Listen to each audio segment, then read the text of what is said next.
crainte de Dieu, tu sauras que l'adultère c'est un péché. Tu sauras que la fornication est un péché. Laisse pour que c'est un péché, tu vas quand même le faire. Parce que tu manques cette chose qu'on appelle la crainte de Dieu. Si, frère et soeur, tu crains Dieu et tu arrives quelque part, les gens parlent des histoires des femmes, des publicités, dans ta présence, c'est que la crainte de Dieu dans ton cœur est nulle. Ils vont changer de causerie parce que toi tu y arrives. Frère, ça se sent. Ça se sent la crainte de Dieu. Quand tu crains Dieu, tu portes ces parfums-là. C'est pourquoi j'ai dit au départ, certaines personnes, ils peuvent appeler bishop, pasteur. Quand tu les vois, ça c'est un voyou. C'est pas un pasteur ça. Certains frères, certaines soeurs, quand tu les vois, tu sens les péchés. Parce qu'ils n'ont pas ces parfums-là qu'on appelle la crainte de Dieu. Craignez Dieu, frères et sœurs. Vous allez entraîner vos enfants à craindre Dieu. Mais si le parent ne craint pas Dieu, comment vous voulez que les enfants craignent Dieu? Beaucoup de parents ne craignent pas Dieu. Vous faites des bêtises devant vos enfants. Frère, quand vous craignez Dieu, alléluia, il y a certaines choses vos enfants ne vont pas faire. Il y a des signes qu'ils vont regarder. Quand la clé sort, maman, ils vont changer, ils craignent Dieu. Mais si vous regardez des films obscènes devant toi, c'est que toi tu ne crains pas Dieu. Il y a des choses à la maison, les enfants ne vont pas faire. Parce qu'ils savent faire ça, la crainte de Dieu, ça se transmet. Alléluia. Amen. Je rassure ce frère. Il dit, je ne vous ferai pas du mal. Je ne suis pas les gens de faire du mal. Je crains Dieu. Est-ce que tu crains Dieu? Vous venez à l'église, vous écoutez la parole, vous n'obéissez même pas à la parole, parce que vous ne craignez pas Dieu. Parce que vous ne connaissez pas ce Dieu-là. Parce qu'il est impossible de craindre quelqu'un qu'on ne connaît pas. Frère, si tu as une relation avec le Seigneur, si tu les connais, Jésus est dans ta vie, tu les craindras. Et Dieu aime les gens qui les craignent. Dieu aime les gens qui les craignent. Quand vous les craignez, il vous remplit de sa grâce, il vous remplit de sa faveur, il vous remplit de son onction quand vous craignez. Répandez-vous, répandez-vous, répandez-vous.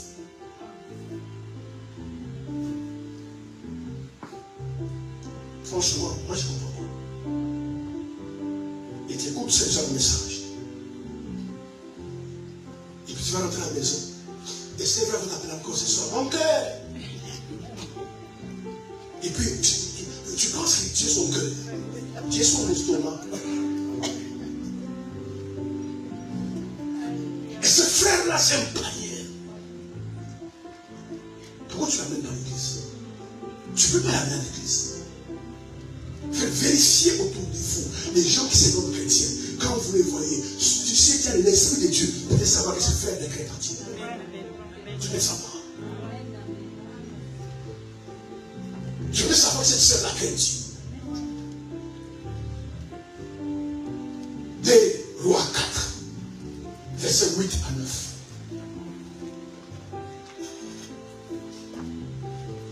Écoutez ce que la Bible dit.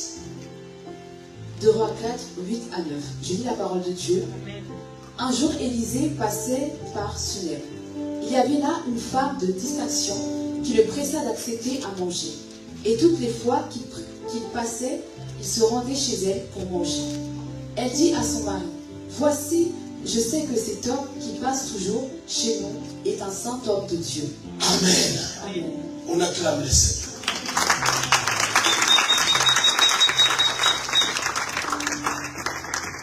Élisée, le prophète. La Bible déclare, il passait à Sunem. Élisée n'a jamais crié. C'est pourquoi je comprends quand le monde dit que les tonneaux vides font beaucoup de bruit, c'est vrai. Quand quelqu'un n'a pas la sémence de Dieu, quand quelqu'un n'a pas la grâce de Dieu, il cherchera la pub sur les réseaux sociaux. Il cherche à se faire connaître. Il va chercher la visibilité. Mais quand tu sais la sémence que tu portes, tu sais que Dieu est ta visibilité. Élisée n'a jamais dit à cette femme-là que Dieu te donne un mari qui craint Dieu. Que Dieu te donne une femme qui craint Dieu. Amen, amen. Sinon, bonjour l'enfer. Élisée n'a jamais dit à cette femme-là qui craint Dieu.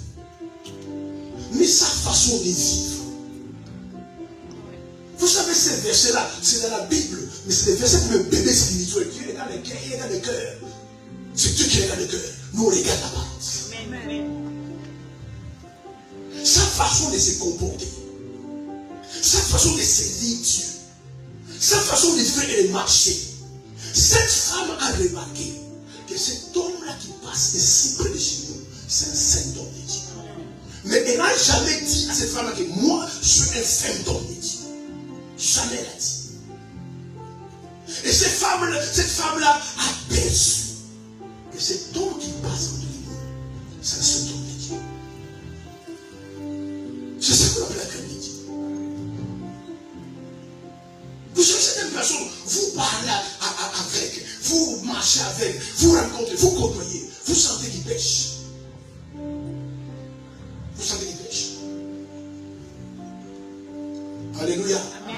C'est pourquoi je conseille aux frères, aux soeurs qui se marient, ne regardez pas la beauté physique, regardez sur la beauté intérieure.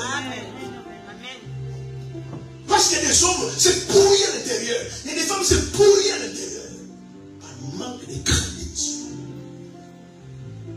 S'ils ne craignent pas Dieu, ces frères-là ne craignent pas Dieu. C'est pas toi qui vas craindre. Cette soeur-là ne craint pas Dieu. Frère, quand vous êtes marié, c'est pas toi qui vas craindre. S'ils ne craignent pas Dieu. C'est ça que Dieu a besoin. Parce que c'est un parfum. C'est une vie, crainte de Dieu, c'est une vie. Et cette femme-là a remarqué. Comme je dis, toi, les frères et sœurs, si tu es spirituellement averti, tu es spirituellement profond des choses de Dieu. Alléluia. Parlez avec les gens. Vous voulez faire des affaires. Derrière un truc qui dit non, c'est un escroc. Il ne faut pas faire avec elle. Tu rencontres quelqu'un, vous discutez, vous marchez. Il y a quelque chose qui dit non, il n'est pas sérieux. Il n'est pas sérieux. Tu ne te trompes pas. C'est la voix intérieure qui te parle comme ça. La voix du Saint-Esprit. Et pourtant, Élisée passait par là. Il n'a jamais crié sur tous les toits. C'est pas bien aimé. Fais attention aux gens qui crient partout. Élisée a dit à cette femme-là, je suis loin de Dieu, je suis prophète de Dieu. Mais cette femme-là a remarqué que le monsieur qui passe chez nous, c'est un seul homme de Dieu. Il est parti voir son mari. Il dit, écoute, moi je fais de cet homme-là, quand il passe chez nous là, il vient dormir chez nous. Montons les murs. Une chambre haute. En fait que quand ils viennent, qu'ils dorment chez nous. Cette femme-là, Sunamite, ne connaissait pas Élisée. Mais quand elle s'est passée, il s'est dégagé le parfum de la crainte de Dieu. C'est ce parfum qui dégage. C'est pourquoi, frère, vous allez loger quelqu'un chez vous que vous ne connaissez pas. Il n'a jamais dit qu'il est prophète. Élisée n'a jamais dit ça, qu'il est prophète. Lui, il passait, parce que c'était sa route. Mais cette femme-là, avec son flair spirituel, il a remarqué que cet homme qui passe comme ça, non, il n'est pas comme tout le monde. C'est un saint homme. Et elle appelle saint homme de Dieu. Il supplie son mari, il dit, s'il te plaît, qu'il vienne dormir chez nous. Bâtissons une chambre haute. Quand il vient, qu'il vienne dormir chez nous, ils ont mis un chandelier, ils ont mis une table et un lit. Et quand Élie passait par Sunem, il venait dormir chez ce couple-là. Il dégageait le parfum de la crainte de Dieu. Toi, tu as tous les parfums, Gucci, mais crainte de Dieu, il y en a pas. Et tous les parfums, tu as là. Mais crainte de Dieu, il n'y en a pas. Parce que vous êtes la crainte de Dieu. Alléluia. Amen. Oui, c'est un parfum. Je me rappelle plus années, j'ai parti au Gabon. Je me suis assis avec quelqu'un dans l'avion. Et puis, on volait. Il s'est trouvé m'a dit, monsieur, bonjour, ça va? Ça va. Il dit, on dirait que tu es un homme de l'église. J'ai dit oui. Puis ça se sent. Quand quelqu'un est pudique, ça fait se sentir. Quelqu'un qui n'est pas sérieux, ça fait se sentir. Tu es un homme de l'église, il dit, oui. Il me demande, mais tu parles encore pour faire quoi? Je dis, je parle prêcher l'évangile. Cette femme-là a vu Élisée. Élisée vient dormir. Et écoutez-moi très bien, frères et sœurs. C'est parfait-là. Je prophétise ça sur votre vie. Que vous ayez senti le parfum. Quand quelqu'un est fort, avec une beauté extraordinaire, bien habillé, ne laisse pas tout le monde cette femme-là chrétienne. Amen. Sans savoir qu'il était prophète, il met un chandelier. Élisée dormait et partait. Il dormait et partait. Ils n'ont pas demandé, mais est-ce que tu es un prophète? Mais tu es qui? Mais les flèches spirituelles, l'esprit de Dieu dans cette femme-là a dit à lui que c'est donc ça sans ton Dieu. Il faut que les gens viennent dormir chez vous. Et quand son séjour s'est arrêté, il est parti. Il demande à son secrétaire Géasi. Il dit, va voir avec cette femme-là. Il nous a fait du bien. On mangeait sur lui. On a bien dormi. On ne lui a rien demandé. Quelle générosité, quelle hospitalité. On va partir. On va quand même les remercier par la politesse. Va l'appeler. Demande-lui. Et demande-lui qu'est-ce qu'elle veut. Et Géasi vient rapporter au prophète Élisée dit qu'il n'a pas d'enfant. Son nom sont les prophètes et frères et sœurs, faites du bien un homme de Dieu vrai. Vous ne savez pas ce que vous voulez écouter. Je vous garantis. Jusqu'aujourd'hui, Dieu n'a jamais changé. Il travaille encore au travers de ses serviteurs, mais des vrais qui portent l'onction. Quand Géasi a dit à Élisée que non, elle a dit, elle n'a rien à demander. Elle dit, elle habite chez elle ici. Elle connaît les gouverneurs du pays. Tout le monde la connaît ici. Mais elle n'a pas d'enfant. L'onction prophétique s'est déclenchée. Élisée a dit, appelle-la. Quand la femme est venue, Élisée dit, tu vois, l'année prochaine, à la même époque, tu auras un fils. Et ils sont partis. Faites sentir la présence, la crainte de Dieu. Vous allez abandonner cette banalité que vous avez. C'est pourquoi vous ne pouvez pas abandonner l'escroquerie, la jalousie, la compétition, la haine. Parce que vous manquez les parfaits qu'on appelle la crainte de Dieu. Quelqu'un qui craint Dieu ne jalouse pas. Quelqu'un qui craint Dieu n'est pas dans la compétition. Quelqu'un qui craint Dieu, Joseph a dit, ne vous inquiétez pas. Allez chercher simplement votre père et frère. Je vous ferai du mal. Je crains Dieu. Je crains Dieu. Quand vous voyez quelqu'un qui craint Dieu, il est mature. Parce que moi, je ne crains pas Dieu. C'est pour cela, vous saurez que les mensonges c'est mauvais. Ceci c'est mauvais. Il y a même des femmes qui trompent leur mari, l'adultère, mais parce qu'ils ne craignent pas Dieu. Il y a des maris qui trompent les femmes parce qu'ils ne craignent pas Dieu. Faites entrer dans votre cœur cet ingrédient qu'on appelle la crainte de Dieu. Quand on craint Dieu, on condamne les mal. On condamne les mal. Et parce que vous ne craignez pas Dieu, vous couvrez le mal.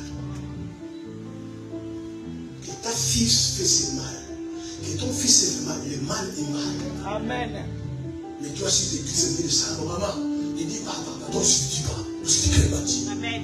Amen. Moi, à ta place, je vais prendre le salaud et je dis. Amen.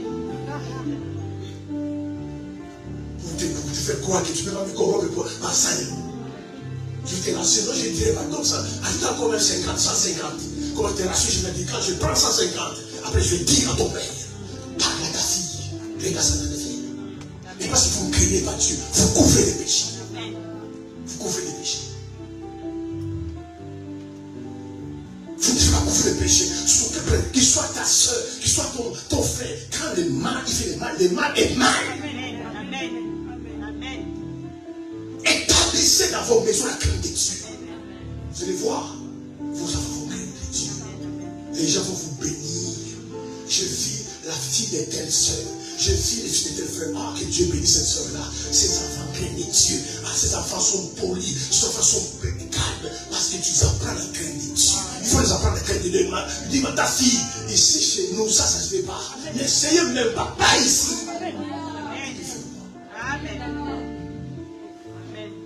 Mais ces gens sont à l'église, ici et ailleurs. Il va sa fille se maquiller, tout ça. Tu vas, maman, je vais voir mon copain.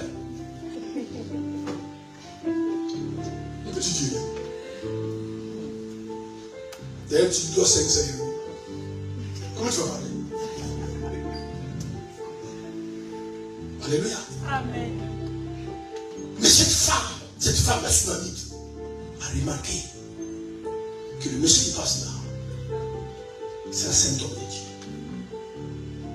Parce que l'onction parle. La crainte de Dieu, c'est une odeur. Quand les gens sont autour de toi, peut-être même quand ils ne sont pas spirituels, même quand ils sont des païens, ils vont se dire, mais cette sœur n'est pas comme tout le monde. Ah, elle est bien, sans problème, vraiment calme. Ah, si je n'ai pas marié, je n'ai pas cette sœur-là. Mais parce qu'ils sentent que tu as quelque chose qu'ils ne connaissent pas, mais qui s'appelle la crainte de Dieu. Tu n'es jamais quelqu'un parlable. Parce que tu crains Dieu. Aujourd'hui, laisse tomber. Laisse tomber. Pourquoi l'église est discréditée? Pourquoi les gens n'ont plus confiance au pasteur? Pourquoi les gens ont quitté l'église? Parce que le même péché qu'ils ont vu dans le monde, quand ils viennent à l'église, ils font la même chose. Pourquoi? Parce que l'église ne craignent pas Dieu. Ils ne craignent pas Dieu. Mais la Bible dit de Corneille. Corneille craignait Dieu, lui et toute sa maison. Vous pouvez craindre Dieu sans parler. Élisée n'a pas parlé. Il crie pas partout. Vous savez, moi je suis loin de. C'est quoi? Méfiez-vous des gens qui parlent beaucoup. Moi tu sais, moi je suis l'enfant de Dieu, c'est pas l'enfant de Dieu. Moi tu sais, vous ne me connaissez pas, moi je suis prophète. Tout ça, c'est qui n'est pas un prophète. Parce que si tu es un vrai enfant de Dieu, la grâce que tu portes, l'onction peut parler à toi. C'est pourquoi tu iras quelque part. Tu vas voir les honneurs qui vont te donner. Parce que la crainte de Dieu parle. Ma soeur, quitte là-bas, viens t'asseoir ici. Les gens disent, mais qui? Non, on ne sait pas. Ils vont te donner de la considération, de l'honneur, parce que tu sens la crainte de Dieu. Parce que Dieu va parler à ta place. Parfois tu es derrière là-bas. Quelqu'un vient, tout ça, viens. Frère, viens t'asseoir ici, devant ici. Des fois, c'est pour ça que je me dis, pourquoi pas nous? Pourquoi elle? Pourquoi lui? On l'a pris, pourquoi pas nous? Et parce que la crainte de Dieu, ça se sent. Dis-moi amen. Ça se sent. C'est pourquoi allez abandonner les péchés. Allez abandonner la débauche. Abandonner ces choses, frères et sœurs. Quand tu crains Dieu, frères et sœurs, cette crainte-là, parce que si l'odeur, si l'aura, ça informe les gens qui sont autour de toi. Que la personne que vous voyez là-bas, c'est la crainte de Dieu. Même quand la personne est méchante, la personne est violente, mais quand elle veut te parler, tu vas lui dire sa baisse. Il te parle de respect. Et puis, toi-même, tu ne comprends pas, l'autre, tu ne comprends pas. Mais tu as parlé calmement, tout ça. Parce que cette odeur-là, elle a senti que non, je vais parler à tout le monde comme ça. Tu crains Dieu. Quand tu crains Dieu, tu transportes Dieu. Tu transportes sa grâce. Aujourd'hui, on ne craint pas Dieu. Regarde les bêtises dans les églises. Regarde les insanités dans l'église. Regarde les péchés à l'église. Parce qu'on ne craint pas Dieu. L'église est devenue un théâtre. Frère, cette strate, c'est pour prêcher la parole. Mais moi, je vais des églises, on veut faire des théâtres devant le pupitre. Devant ça, on fait des théâtres. Parce qu'on ne craint pas Dieu. Aujourd'hui, on fait les deuils dans les églises. On vient, on met la photo du disparu ou le disparu à l'église. On fait les deuils. Mais vous ne verrez jamais dans les mosquées où on fait les deuils. Dans les synagogues, vous ne verrez jamais où on fait les deuils. On a profané l'église. On a profané l'église. Pourquoi? Parce qu'il n'y a plus la crainte de Dieu. crains Dieu, on va te combattre. Parce que c'est monnaie courante. Les gens ne vont pas comprendre pourquoi toi tu crains Dieu. Pourquoi tu crains Dieu? Dans ce siècle, dans ce temps ici, Facebook, Instagram, pourquoi tu crains Dieu? Il va se combattre. Parce que c'est une denrée rare. Craignez Dieu. Alléluia. Mais j'ai ma voiture, j'ai ma vie, j'ai ceci. Pourquoi craindre Dieu? Mais parce que tu n'as jamais rencontré Christ. Mais quelqu'un a rencontré Christ, va le craindre. Va le craindre. Quand tu crains Dieu, frère et soeur, tu pourrais être piégé par les péchés. On te piège par les péchés. Mais cette sémence, cet esprit-là qu'on appelle la crainte de Dieu, t'aidera à t'en sortir. Et Joseph était piégé. Joseph piégé. Vous savez, Joseph pouvait coucher avec cette femme-là. Ça pourrait être compréhensible. C'est elle qui a commencé. C'est elle qui vient me tenter. La Bible déclare, elle a tenté Joseph plusieurs fois. C'est pas une fois, plusieurs fois. Couche avec moi, couche avec moi, couche avec moi. Jésus a refusé. C'est elle qui a déshabillé Joseph. Mais l'aura, l'odeur de la crainte de Dieu. Joseph dit non. Je vais fuir. Même si nu, je vais fuir. Je ne tombe pas dans ces péchés-là. Parce qu'il y avait en Joseph l'esprit de la crainte de Dieu. Vous savez, beaucoup d'entre vous, vous péchez. Vous ne péchez pas pardon. Parce qu'il n'a jamais eu l'occasion de pécher. C'est pourquoi j'en ai péché. Les jours où l'occasion de pécher, il faut craindre Dieu. Il faut craindre Dieu. Dis-moi amen. Il faut craindre Dieu. Je te donne 20 euros.